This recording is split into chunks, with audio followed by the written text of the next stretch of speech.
तो ये समझ में आ गया सबको। देखो गैस के मॉलिक्यूल को कोई रोक नहीं सकता, उसकी जहां मर्जी होगी वहां जाएगा वो। तो ये किसी भी डायरेक्शन में मूवमेंट कर सकता है और किसी भी वेलोसिटी के साथ, स्पीड कम ज्यादा कुछ भी हो सकती है। तो यहां तक लिख लिया सबने? रिटर्न, रिटर्न और नॉट, कौनो रिप्लाई नहीं आवत है, सब लिखने में बिजी होवत है। All are busy in okay. Anuja, Aditya Mayekar. तो अब देखो दो तीन पॉइंट है, इंपॉर्टेंट पॉइंट बचे हुए हैं इसके।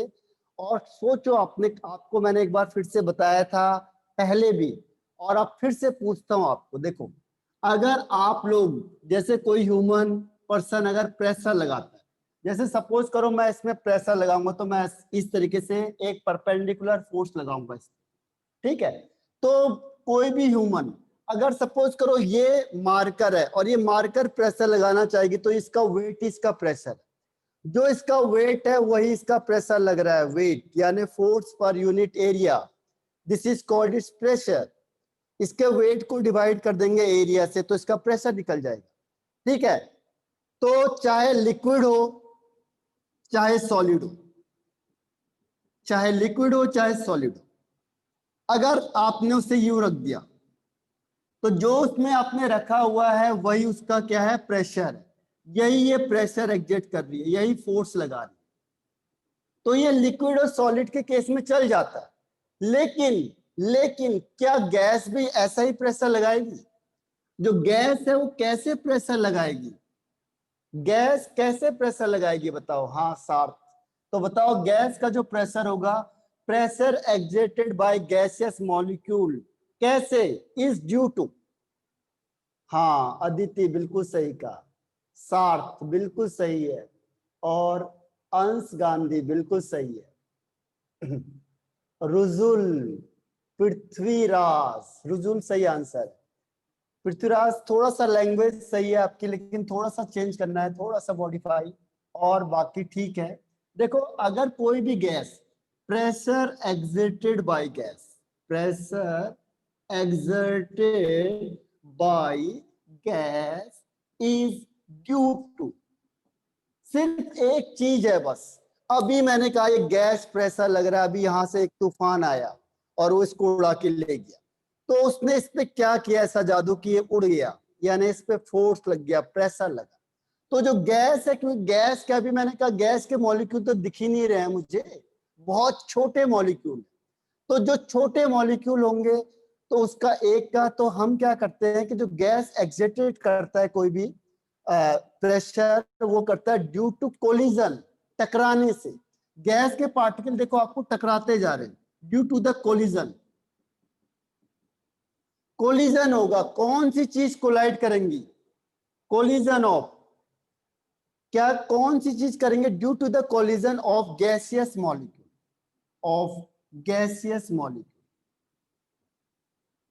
गैसियस मॉलिक्यूल किस पे? On the wall of container, on the wall of container.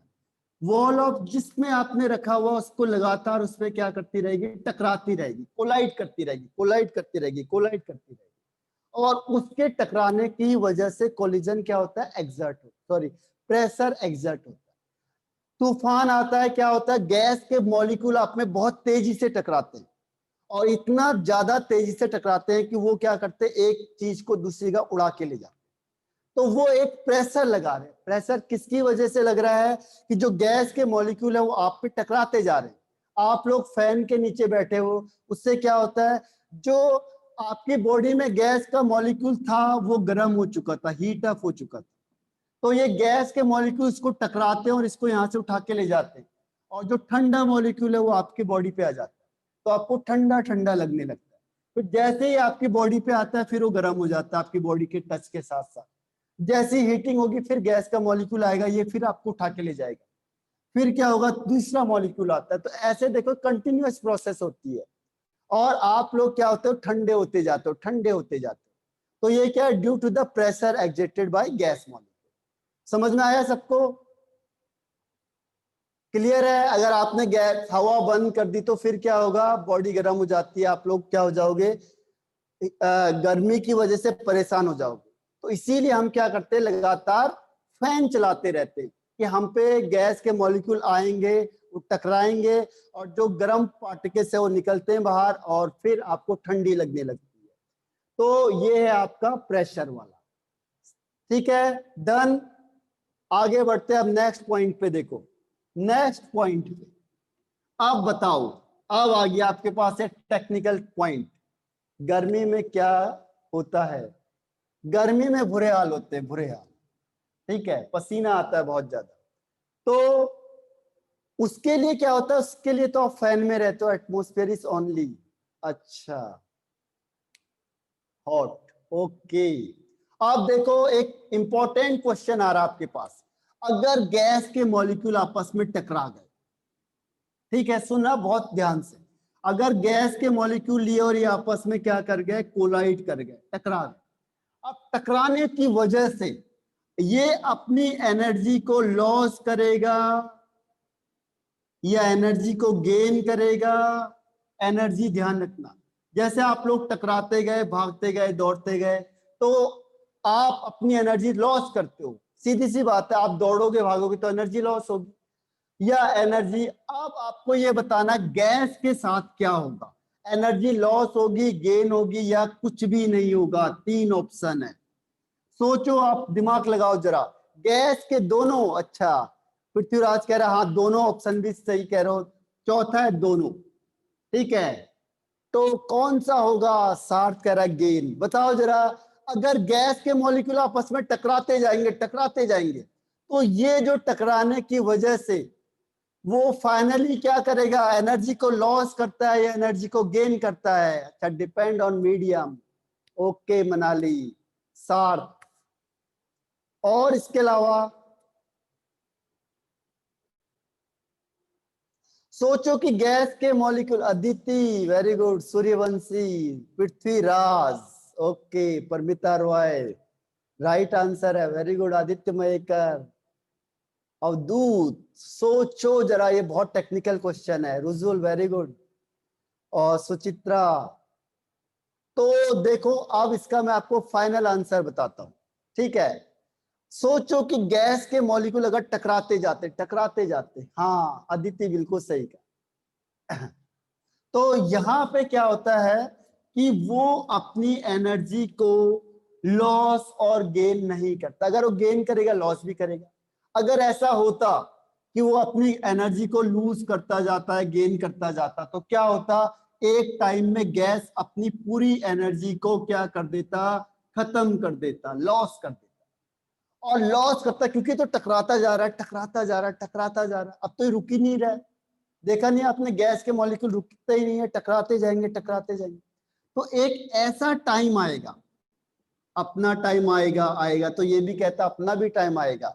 तो गैस क्या कह रहा, अपना टाइम आएगा ऐसा कि मुझे भी रेस्ट मिल जाए, यानी वो नीचे बॉटम में गिर जाएगा।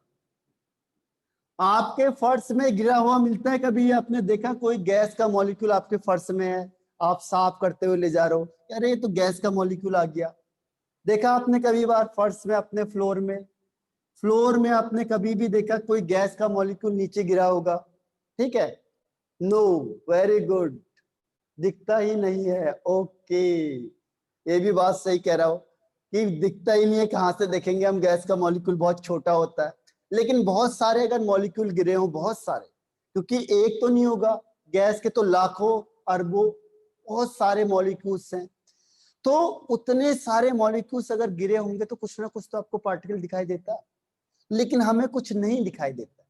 इसका मतलब उन्होंने क्या निकाला कि जब भी गैस कोलाइड करता है, तो कोलाइड करने के साथ साथ ना तो अपनी एनर्जी को लॉस करता है और ना ही अपनी एनर्जी को गेन करता है। ठीक है, तो बहुत अच्छे आंसर्स बताए कई ने। तो यहाँ पे क्या होता है, नो लॉस और gain of energy during collision. तो उसके लिए एक वर्ड आता है यहाँ पे, दैट इज इलास्टिक। तो हम कहेंगे the collision of gas is perfectly elastic. The collision of gas molecule is molecule is perfectly elastic. perfectly elastic. Elastic का मतलब क्या होता है? इसका मतलब होता है नो लॉस और gain of energy during collision. No loss और गेन ऑफ एनर्जी. हाँ अंश गांधी. तो नो लॉस और गेन ऑफ एनर्जी, वो कहता है ना तो ये एनर्जी को लॉस करेगा ना ही एनर्जी को गेन करेगा. अगर ये लूज कर रहा होता तो एक टाइम ऐसा आता कि ये अपनी एनर्जी को खत्म कर चुका होता, क्योंकि एक ना एक टाइम तो ऐसा आएगा ना कि वो कोई भी पार्टिकल अपनी एनर्जी को खत्म कर देगा. अब वो खत्म करेगा तो हमें दिखना चाहिए बहुत सारे, लेकिन होता नहीं है ऐसा. इसका मतलब क्या हुआ कि जो गैस के पार्टिकल होते हैं ये टकराएंगे जरूर, लेकिन टकराने के समय ना तो अपनी एनर्जी को लॉस करेंगे और ना ही अपनी एनर्जी को गेन करेंगे. इंपॉर्टेंट पॉइंट है, काफी बार पूछा जाता है कि कोलिजन ऑफ जब गैस मॉलिक्यूल टकराएंगे तो उस समय क्या होगा. ठीक है, तो ये ध्यान रखना. इसके लिए एक वर्ड आता है परफेक्टली इलास्टिक. इलास्टिक का मतलब होता है नो लॉस और गेन ऑफ एनर्जी. समझ में आया सबको या नहीं आया? तनिक कोई सवाल है तो पूछो. काइनेटिक एनर्जी कंजर्व रहती है. हाँ बिल्कुल सही. उसकी जो एनर्जी होगी that is conserve. Aditya Mayekar okay साहब. तो ये कुछ पॉइंट याद करने आपने जो फिजिक्स में भी हुआ है. अच्छा फिजिक्स में भी हो गया ना ये. हाँ सर मतलब दोनों भी नहीं. हाँ कुछ भी नहीं करेगा, दोनों भी नहीं हो सकता, ना तो लॉस करेगा ना गेन करेगा. तो फिजिक्स में भी मैंने आपको बताया था, फिजिक्स में भी है ये. और exceptional with liquid and solid. हाँ उसके साथ अलग है सूर्यवंशी या राइट. सूखे सूखे ठंडे. अभी देखो ये हम किसकी बात कर रहे हैं? ये हम कर रहे हैं आइडियल गैस की बात. अब कर दूं मैं रिटर्न.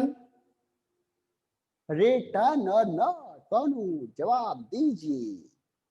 60. ओके तो हम बढ़ते हैं आगे.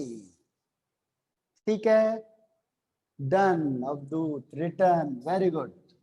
याद करते हुए चले जाओ. देखो कितने पॉइंट है, आप याद करते हुए चले जाओ तो साथ साथ आपको याद हो जाएगा. अब देखो एक और क्वेश्चन आता है इसमें. वो कहता है कि देखो नेक्स्ट पॉइंट है इसमें average kinetic energy. Average kinetic energy. अब बताओ काइनेटिक एनर्जी मतलब मूवमेंट की वजह से जो एनर्जी प्रोड्यूस होती है मोशन की वजह से. जितना ज्यादा स्पीड से भागोगे आप उतनी काइनेटिक एनर्जी ज्यादा होगी. ठीक है, तो जो एनर्जी प्रोड्यूस होती है due to motion that is called kinetic energy. पूरा लिख लेता हूं मैं, नहीं तो कई लोग बाद में सोचेंगे के ई था क्या ये. ठीक है, तो average kinetic energy. Average kinetic energy. अब बताओ कि जो एवरेज काइनेटिक एनर्जी होगी अब ये डायरेक्टली प्रोपोर्शनल होगी टेम्परेचर के, एब्सोल्यूट टेम्परेचर के, या इनवर्सली प्रोपोर्शनल होगी. फर्स्ट ऑप्शन है डायरेक्टली प्रोपोर्शनल या सेकंड है इनवर्सली प्रोपोर्शनल. अगर आपने टेम्परेचर बढ़ाया तो काइनेटिक एनर्जी ज्यादा होगी या टेम्परेचर बढ़ाने से काइनेटिक एनर्जी कम होगी. सूर्यवंशी राइट आंसर है. एक दो का आगे मिस कर दिया मैं. और अदिति अनुजा पृथ्वीराज राइट आंसर है. सार्थ सही है. सोचो जरा कि अगर आपने टेम्परेचर दिया तो मनाली सही आंसर है, तो उसकी काइनेटिक एनर्जी क्या होगी? नहीं मिस कर गई. देखो अगर आपने हीटिंग करी, हीट दिया, तो उसकी स्पीड बढ़ेगी या कम होगी? अंश गांधी सही है. Paramita Roy right answer. सोचो एक बार, दिमाग लगाओ जरा कि अगर मैंने कहा उसको हीटिंग दे दी. सिद्धि पृथ्वीराज सही आंसर है. तो ये कहता है कि देखो average kinetic energy is directly proportional to its absolute temperature. Absolute temperature ध्यान रखना. एब्सोल्यूट वर्ड हमने क्यों यूज किया था आपको मैंने कई बार बताया हुआ है. एब्सोल्यूट कहेंगे आप, टेम्परेचर लिखोगे तो टेम्परेचर क्या होगा? लगभग लगभग गलत हो जाएगा. टेम्परेचर में और एब्सोल्यूट टेम्परेचर में डिफरेंस है. तो हमने यहां पे कहेंगे एब्सोल्यूट टेम्परेचर ऑफ गैस. ठीक है, गैस के एब्सोल्यूट टेम्परेचर पे डिपेंड करता है. समझ में आया सबको या नहीं आया? एब्सोल्यूट टेम्परेचर ऑफ गैस, जितना गैस का टेम्परेचर ज्यादा होगा उतना उसकी काइनेटिक एनर्जी ज्यादा होगी। आपने देखा होगा कि गर्मी के टाइम में गैस ऊपर चली जाती है ज्यादातर, और जब ठंडी का टाइम आता है तो गैस आपको नीचे मिलती है ज्यादा। रीजन क्या है? जैसे हीटिंग ले गए काइनेटिक एनर्जी करके मूवमेंट कर जाता है और आपको ऊपर ज्यादा मिलता है गर्मी में। ठंडियों के टाइम में क्या होता है कि गैस के मॉलिक्यूल बिल्कुल पास पास हो जाते हैं, क्योंकि उसको टेम्परेचर ही नहीं मिल रहा है। ठंडे होते तभी तो आपको ठंडी लगती है, और जब गैस के पार्टिकल ठंडे होंगे तो बिल्कुल पास पास होते हैं। ठीक है, और पास पास होंगे तो क्या होगा? आपको ठंड लगेगी ज्यादा, क्योंकि उसमें वाटर वेपर्स भी आ जाते हैं कई बार। कभी ही नहीं हुआ? अच्छा, ओके। अभी इधर से उधर की साइड चले जाओ, आप दिल्ली के साइड ही लो। अच्छा, अगर आप यहाँ से दिल्ली साइड चले जाओ, उधर साइड चले जाओ नॉर्थ में, तो अभी कई लोग क्या हैं उसमें रहते, जैकेट के साथ रहते, बहुत ठंड लगती है। तो उसमें आपको सुबह सुबह जाने में भी दिक्कत होती है, पता है आपको? अच्छा, ओके सर, ही नहीं है। अच्छा, तो वहां पे आपको क्या होगा? देखो वहां पे आप लोग जो जैकेट पहन के जाते हो और आप चलोगे तो गैस के मॉलिक्यूल भी आपको रोकेंगे, इतने ज्यादा लगा रहता है, कई बार फॉग वगैरह लगा रहता है। तो वहां पे क्या होता है, बड़ी दिक्कत आती है। यहाँ पे ऐसा कुछ भी नहीं है। यहाँ पे अभी तक भी पता नहीं चल रहा है कि यहाँ पे जून जुलाई में ऐसा होता है जहाँ पे गर्मी होती है इतनी ज्यादा। तो ये डिफरेंस है। तो समझ में आ गया सबको कि जो एवरेज काइनेटिक एनर्जी होगी वो डायरेक्टली प्रोपोर्शनल होगी किसके? Absolute temperature of gas. या मैं इसे लैंग्वेज में लिखूं, समझ में आ जाएगा? समझ में आ जाएगा आपको कि एवरेज काइनेटिक एनर्जी किसकी? Average kinetic energy of gaseous molecule. ठीक है, अगर जिसको नहीं है एक बार मैं लिख लेता हूं फिर भी। एवरेज काइनेटिक एनर्जी ये वाला लिखना है। Average kinetic energy of gas molecule is directly proportional to is directly proportional to its absolute temperature of gas, absolute temperature of gas। तो ये इसका स्टेटमेंट है। स्टेटमेंट में चाहो चाहे वैसा चाहो, ठीक है। अब इसका लास्ट पॉइंट आते हैं हम, इसके last point. There is the last point of kinetic theory of gases का लास्ट पॉइंट। वो आपने फिजिक्स में भी पढ़ा होगा, हम उसे केमिस्ट्री में भी पढ़ाएंगे, डोंट वरी।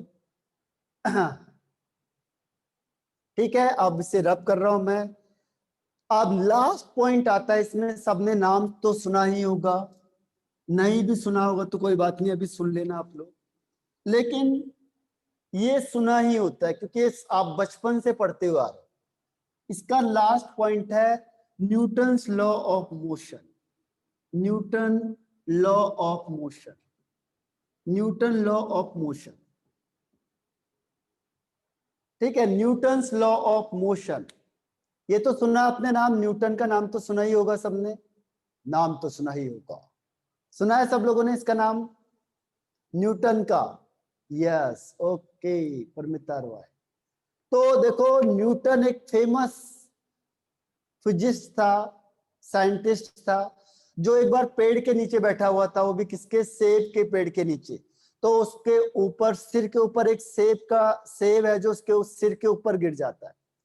तो जैसे उसके ऊपर सेब होता है, एप्पल होता है, सिर्फ न्यूटन ही सुना है। ओके, सिर्फ न्यूटन ही सुना है आपने। तो न्यूटन होता है जो इसने क्या दिया था? हाँ, हेडेक में। अच्छा, तो यहाँ पे क्या होता है, न्यूटन होता है पेड़ के नीचे बैठा होता है और एक एप्पल उसके सिर के ऊपर गिरता है। ठीक, जैसे उसके सिर के ऊपर गिरता है तो वहां से उसे ख्याल आता है। ठीक है, और वहां से वो क्या बना देता है? उसने क्या बनाया था? तो न्यूटन ने तो बहुत सारी चीजें दी थी। तो यहाँ पे जो न्यूटन्स लॉ ऑफ मोशन होता है, हाँ, ग्रेविटी। तो न्यूटन्स लॉ ऑफ मोशन होता है, आपको पता है यहाँ पे, increase our study, okay, from Manali. तो न्यूटन्स लॉ ऑफ मोशन आपने तीनों पढ़े हुए, एप्पल गिनने से टैलेंट नहीं, उसने वहां से थ्योरी ऑफ ग्रेविटी बना दी, पूरी पूरी फिजिक्स बना दी, एक पूरा चैप्टर बना दिया एक स्टेप से। सोचो क्या होता, उसके ऊपर एक क्या गिरा, एप्पल गिरा केवल, और उसने पूरा एक ग्रेविटेशनल चैप्टर बना दिया आपके पास, जो पूरा चैप्टर है ग्रेविटी वाला। ठीक है, सोचो एप्पल गिरा, अगर पूरा पेड़ गिरा होता तो क्या होता, व्हाट हैपन्स। ये एक बहुत बड़ा सवाल है कि एक छोटा सा एप्पल गिरा, उसने पूरा का पूरा क्या कर दिया, एक पूरा बड़ा चैप्टर बना दिया। अगर पूरा का पूरा पेड़ गिर जाता तो क्या होता बहुत अच्छा होता। ओके ब्राह्मणी, अनुजा थ्योरी नहीं आती, फिजिक्स ही नहीं होता, ओके सार। तो यहाँ पे क्या है, डिक्शनरी बना देते, तो यहाँ पे न्यूटन्स लॉ ऑफ मोशन को आइडियल गैस फॉलो करेगा। ठीक है, वेरी गुड। तो यहाँ पे जो आइडियल गैस होता है, ये न्यूटन्स लॉ ऑफ मोशन को फॉलो करता है। आपने पढ़े होंगे इसके न्यूटन्स लॉ ऑफ मोशन, मुझे पढ़ाने की जरूरत तो नहीं है। जो न्यूटन्स लॉ ऑफ मोशन होता है, जो किसने दिया था, न्यूटन ने दिया था। आइडियल गैस इस न्यूटन्स लॉ को फॉलो करता है। ठीक है,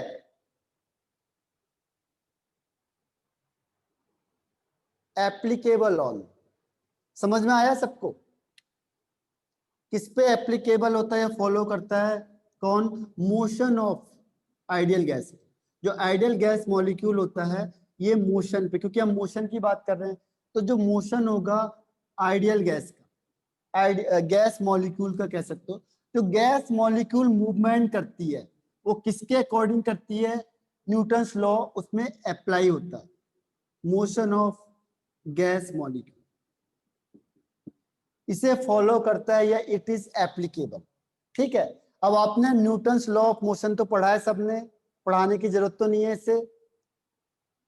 कोई ये बता दो कितने लॉस दिए उसने, चलो गिनती के बता दो, 1 2 3 4, 1 2 3 4।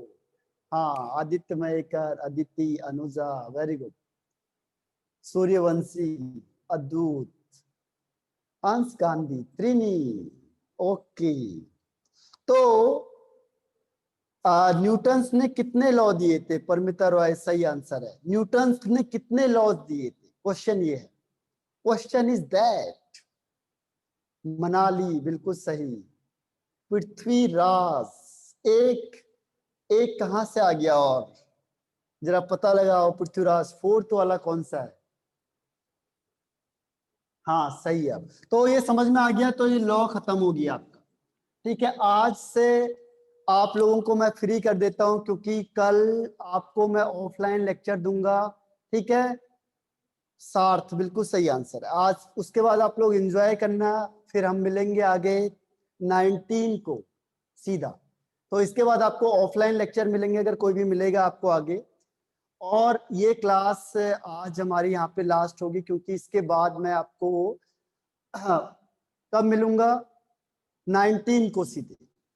ठीक है, क्योंकि यहाँ से हॉलीडे आपकी स्टार्ट हो जाएंगी, आपको 2-3 ऑफलाइन लेक्चर मिलेंगे, जो कल परसों आपको ऑफलाइन में मिलेंगे, क्योंकि यहाँ से हमारी जर्नी स्टार्ट होती है। हाँ, मैं घर जा रहा हूँ इस समय, और इसीलिए क्या होगा, ये आपको सारे लेक्चर, अगर जो आपको आगे आने वाले लेक्चर मिलेंगे कुछ मेरे, वो ऑफलाइन मिलेंगे। ठीक है, तो आप लोगों को पढ़ना है, क्वेश्चन आंसर मैं दूंगा। अच्छा, थैंक यू अंश, थैंक यू मनाली, सुचित्रा, और श्रुति, थैंक यू आर्यन। तो आप लोगों को क्या करना है, देखो आप लोगों को क्या करना है, पृथ्वीराज, सार्थ, थैंक यू। तो आप लोगों को एक स्टडी करनी है, अब यहाँ से आपको मैं मटेरियल भेजूंगा, मटेरियल को आपने पढ़ना है, सुचित्रा थैंक यू। तो इस स्टडी जो मटेरियल होगा, Isha thank you very much, Paramita Roy, your native place Uttarakhand, ये नियर ऑफ मनाली, सोचो आप, you know Kullu and Manali, this is the very famous जगह है ये। तो ये कुल्लू मनाली हिमाचल में है, उसी के बगल में है, दैट इज उत्तराखंड। पृथ्वीराज, अच्छा ओके। आदित्य, चलो आप भी चलो, जो लोग जाना, हाँ वेरी ब्यूटीफुल प्लेसेस देयर, बहुत खूबसूरत है, बहुत ही अच्छी जगह है वो, और पहाड़ी पहाड़ है उस एरिया में बहुत ज्यादा।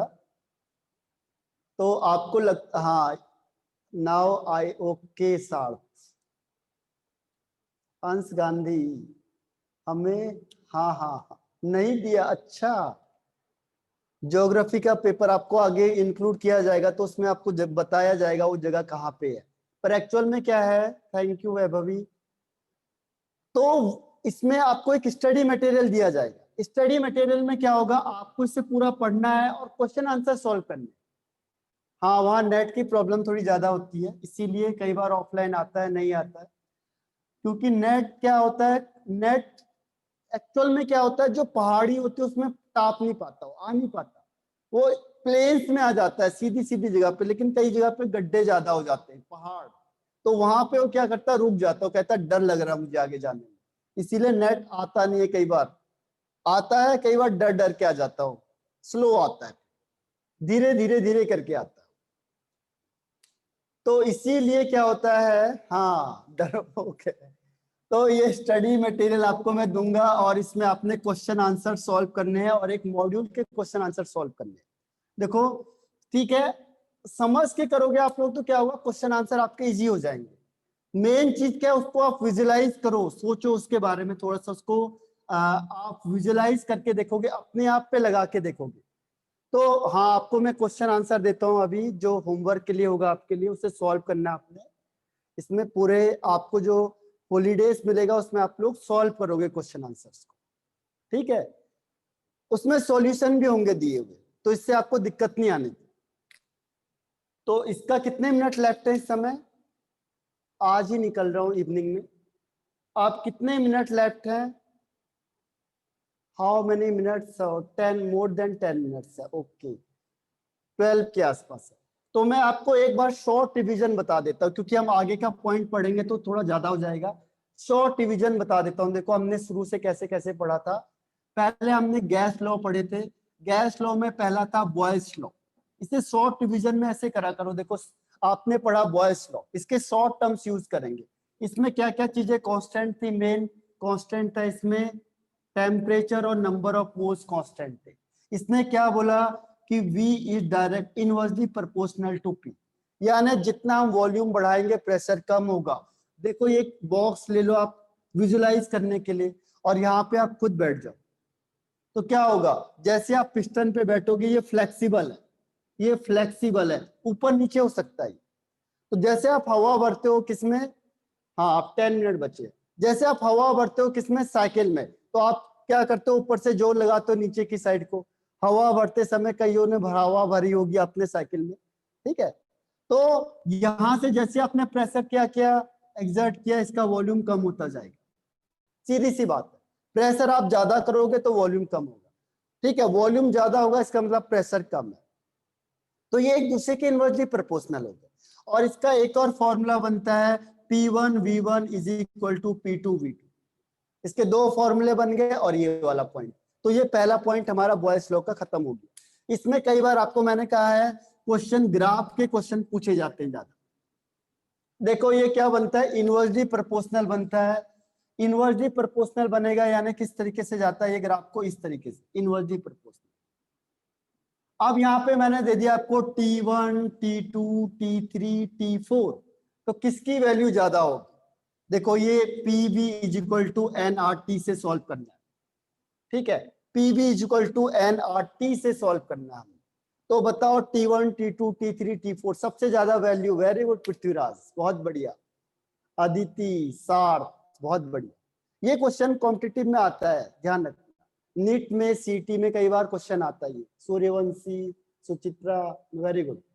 तो ये T4 सबसे ज्यादा, फिर T3, फिर T2, फिर T1, तो इसे शॉर्ट में याद करते जाओ, रिवीजन करोगे तो दिमाग में आपके क्या होगा, ज्यादा जो चीज आएगी। सेकंड पॉइंट देखो, फिर उसे हम दोबारा तिबारा रिवीजन करेंगे ताकि आपके दिमाग में फिट बैठ जाए। सेकंड है चार्ल्स लॉ। चार्ल्स ने क्या देखा, उसने देखा कि एक ने टेम्परेचर कांस्टेंट रख दिया, चलो मैं क्या करता हूं, मैं प्रेशर को कांस्टेंट रखता एक्सपेरिमेंट में यही होता है। इसने क्या किया, प्रेशर को कांस्टेंट रखा और फिर इसने क्या देखा, वॉल्यूम और एब्सोल्यूट टेम्परेचर में क्या रिलेशनशिप है। तो उसने यहाँ पे फिर पिस्टन लिया, ये सिलेंडर लिया, पिस्टन लिया, यहाँ पे उसने हीटिंग करनी स्टार्ट कर दी, यानी उसने टेम्परेचर बढ़ाया। तो जैसे उसने टेम्परेचर बढ़ाया तो उसने क्या देखा कि जो वॉल्यूम है वो बढ़ता जा रहा है। क्यों? क्योंकि गैस के पार्टिकल ऊपर जाएंगे, ऊपर जाएंगे। तभी तो देखा आपने कि कई बार जो प्रेशर कुकर होता है ब्लास्ट हो जाता है, देखा आपने कई बार। क्यों होता है? क्योंकि उसमें अगर हवा निकलने की जगह नहीं है और आप हीटिंग करोगे तो उसके अंदर प्रेशर बहुत ज्यादा हो जाता है। इसीलिए तो हमने कहा है प्रेशर कांस्टेंट रख दिया, ठीक है। तो यहाँ पे हमने क्या किया, प्रेशर को कांस्टेंट रखा हुआ है। तो जैसे टेम्परेचर बढ़ाएंगे, देखा हमने वॉल्यूम भी बढ़ता जा रहा है, यानी कि वॉल्यूम और टेम्परेचर क्या है, एक दूसरे के डायरेक्टली प्रोपोर्शनल। और यहां से फॉर्मूला क्या बनेगा, V1 upon T1 is equal to V2 upon T2। ठीक है, ये समझ में आ गया। अब इसके बाद हमने ग्राफ बनाना है, किसका, V और T का। इसके बाद हम बनाते हैं V और T का ग्राफ। तो ये देखो, ये बन गया आपका V और ये बन गया आपका T। अब हमने डायरेक्टली प्रोपोर्शनल कर दिया तो ये बना। अब इसमें P1, P2, P3 and P4। मैंने कहा आपको आइडियल क्या लेना है, PV is equal to nRT। ठीक है, तो अब ये बताना है कि इसमें से किसकी वैल्यू ज्यादा होगी, P1, P2, P3 या P4, किसकी वैल्यू ज्यादा होगी। आदित्य मयेकर। और इसके अलावा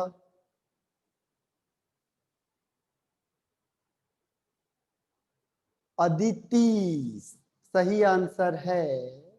सोचो जरा सा, सुचित्रा। देखो 2 नहीं हो सकता कभी भी, मिडिल वाला। हाँ, या तो देखो कभी आंसर होगा तो P1 होगा या P4 होगा, इन दोनों में से एक हो सकता है।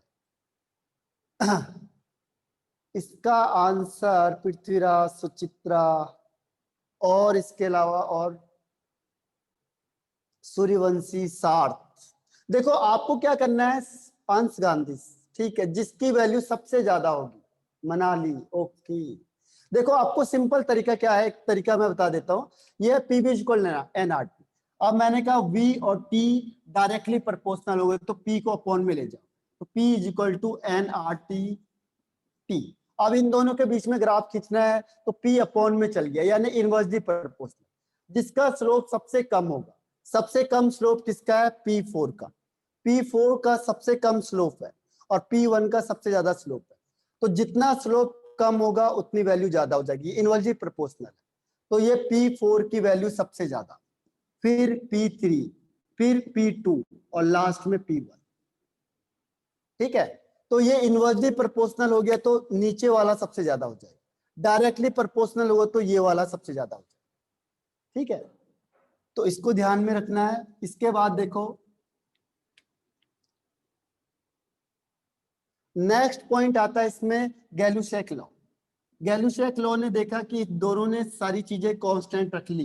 देखो 4 चीजें थी हमारे पास, pressure, temperature, volume and number of moles. तो चार्ल्स ने, बॉयस ने क्या किया, टेम्परेचर को कांस्टेंट रखा था, ये खत्म हो गई कहानी। चार्ल्स ने क्या किया, प्रेशर को कांस्टेंट रख दिया, यहाँ पे भी खत्म हो गई कहानी। अब किसके पास आया, गैलुसेक ने देखा ये दोनों तो इसने कांस्टेंट रख दिए, अब मैं क्या करूंगा, अब मैं क्या करता हूँ, वॉल्यूम को कांस्टेंट रखता हूँ। तो इसने क्या किया, वॉल्यूम को कांस्टेंट रखा। अब देखा इसने कि इन दोनों में क्या रिलेशनशिप होगा, प्रेशर और टेम्परेचर में। तो फिर उसने क्या किया, यहाँ पे हीटिंग करी और इसमें क्या किया, तो जैसे उसने टेम्परेचर को बढ़ाया, यहाँ से हीटिंग करी, क्या होगा, प्रेशर बढ़ेगा, गैस के मॉलिक्यूल दूर दूर जाएंगे, प्रेशर लगाएंगे। ठीक है, तो उसने देखा कि अगर हमने टेम्परेचर बढ़ाया तो प्रेशर भी बढ़ेगा, सीधी सी बात है। प्रेशर कुकर में क्या होता है, खाना बनाते हो आप लोग, तो उसमें हीटिंग करते हैं तो प्रेशर बढ़ता है अंदर की साइड को, तभी तो सीटी मारता हो करते हो। ठीक है, तो सीटी क्यों मारेगा वो, हीटिंग करोगे आप लोग तो उसको प्रेशर ज्यादा लगेगा। देखा है ना सबने प्रेशर कुकर, उसको प्रेशर कुकर कहते क्यों है ये आगे बताया जाएगा, इसी चैप्टर में है वो भी, इसे प्रेशर कुकर क्यों बोला जाता है। ठीक है, व्हाट इट इज कॉल्ड। और प्रेशर कुकर हमारे लिए ज्यादा बेनिफिशियल क्यों है वो भी यहाँ पे बताया जाएगा अभी।